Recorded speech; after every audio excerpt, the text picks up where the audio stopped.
Et bonjour à tous. Alors pour aujourd'hui, vu que c'est ma première vidéo, je vais vous expliquer d'abord ce que je vais faire sur ma chaîne. Alors, je pense qu'il y aura des vidéos de League of Legends.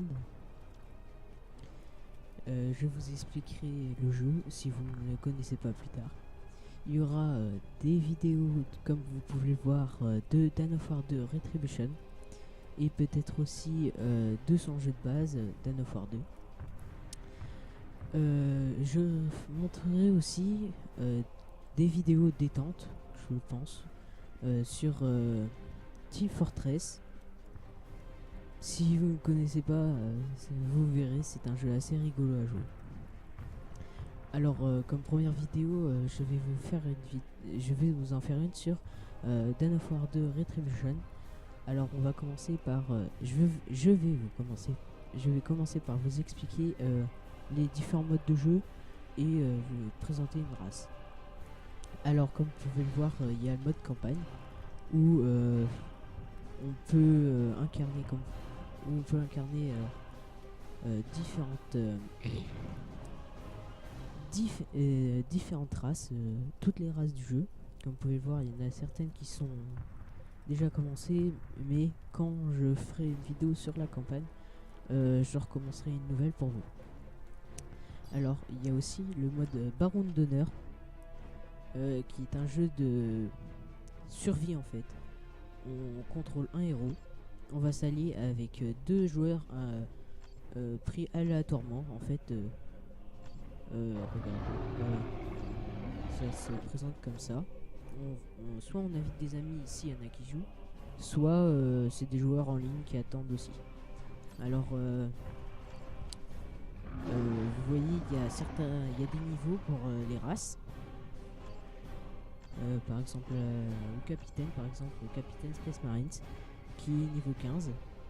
Et quand on débloque des niveaux, on débloque aussi des armes, des aptitudes. Par exemple, là, le dernier que j'ai débloqué, c'est un Dreadnought. Ça va faire appel à un engin de guerre, mais je vous en parlerai plus sur ce véhicule quand je vous présenterai la race des Space Marines.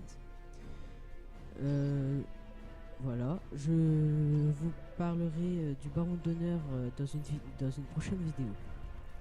Il y a aussi ensuite un mode que tout le monde peut connaître, qui est le mode forcément multijoueur. Soit alors il y a différentes parties, il y a les privés où vous allez jouer contre des ordinateurs et aucun joueur en ligne. Vous êtes le seul à jouer en humain.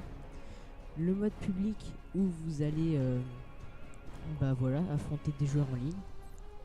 Et le mode réseau local si vous voulez jouer avec par exemple votre frère, voilà. Il y a aussi une historique des parties et on va aller dans créateur d'armée. Alors je vais vous présenter la race pour commencer. Il y a 7 races, dont une qu'on ne peut pas jouer en fait. En fait, ils disent qu'il y a 7 races, mais il n'y a que les Space Marines du Chaos, les Eldar, la Garde Infernale, les Orcs, les Space Marines et les Tyrannies. Les Tau, en fait, c'est un personnage qui est en plus dans le mode Baron d'honneur. Je vais vous présenter les orques. Alors, chaque armée a 3 héros.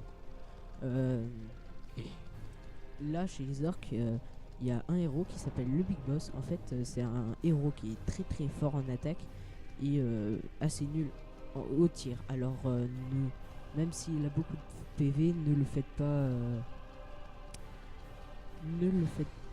ne le faites pas charger sur des unités très puissantes au tir.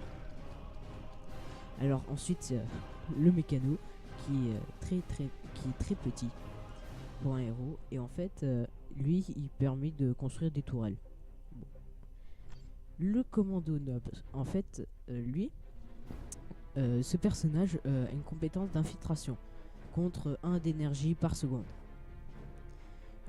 Quand il est infiltré, il n'y a que certaines unités dans l'armée adverse, dans les autres armées, qui peuvent les détecter. Il est très utile, mais pas très résistant sans soutien. Enfin, pas très résistant au début de la partie. Ensuite, le Funk Boys, qui est l'unité de tir de base des orques qu'on peut équiper, dont deux personnages de l'unité peuvent être équipés de grosses mitraillettes contre un certain coup. Le Pistol Boys, qui est l'unité de corps à corps des orques. Nul au tir, alors évitez de les faire charger dans des unités comme des snipers, enfin des rangers si vous les voyez de loin. Par contre assez fort au corps à corps, alors contre de la garde ça les massacre. Et une unité qui se nomme les pillards, en fait c'est des unités de tir, comme vous pouvez le voir, avec un gros canon sur le dos qui permet à clouer l'ennemi, c'est-à-dire dans le jeu à le ralentir et le faire moins de dégâts. En fait, il va moins tirer et moins taper au corps à corps. On peut faire un beau combo avec soit des pillards et soit des pistol boys, soit des flank boys. Et pendant que les pillards vont ralentir l'ennemi, les pistol boys et les flank boys peuvent les massacrer. Il y a ensuite les Shock Boys, qui est une unité de corps à corps avancée chez les orques. Ils ont, comme vous pouvez le voir, des espèces de missiles dans le dos qui leur servent en fait, c'est une sorte de jetpack, qui ont une compétence, si on améliore notre base, je crois, oui, qui a une compétence en fait de s'envoyer et d'exploser chez l'ennemi. Ils vont en fait sauter voilà, sur l'ennemi et exploser. Sinon, en base, ils vont se rapprocher de l'ennemi et sauter au bout d'un moment sur lui. Le Bomber Boys, qui est désigné comme une unité de corps à corps chez les orques. Mais je vous conseille que si vous jouez les orques, évitez de les mettre au corps à corps, car ils sont très très fragiles et se feront vite massacrer. Je vous conseille en fait de les garder à distance et d'utiliser leur compétence principale, qui est d'envoyer des grenades sur l'ennemi. Lancez-les bien, parce qu'en fait si vous jouez les orques, lancez-les bien, car ils peuvent la compétence met du temps à se recharger et les grenades mettent du temps à exploser. Ça se compte dans secondes, mais il faut bien les jouer.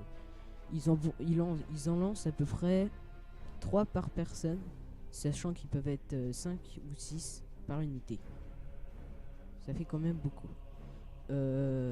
Quand vous jouez contre les orques, il y a certains joueurs qui vont spammer ces unités-là. Et dans ce cas-là, il faut faire des unités d'infiltration pour les prendre à revers. Car par exemple, si vous jouez la garde, ces gardes en fait sont assez très très fragiles, et en fait ils gagnent avec le poids du nombre. Contre des Bomber Boys, ils se font massacrer si le joueur orc les utilise bien. Ensuite, les casseurs de tanks, dont leur nom indique, vont casser les tanks avec des lance-missiles qu'ils ont. Ils ont une compétence aussi qui est de lancer une série de missiles vers le haut pour qu'elle retombe à pic, et lancer ensuite une série de missiles vers l'horizontale, de quoi faire en fait un double feu. Le Bizarre Boys, qui est une sorte en fait de Psyker chez les orques. Comme vous pouvez le voir là, il a un morceau de cerveau qui sort. En fait lui il a des pouvoirs il a des pouvoirs qui peuvent être très très puissants.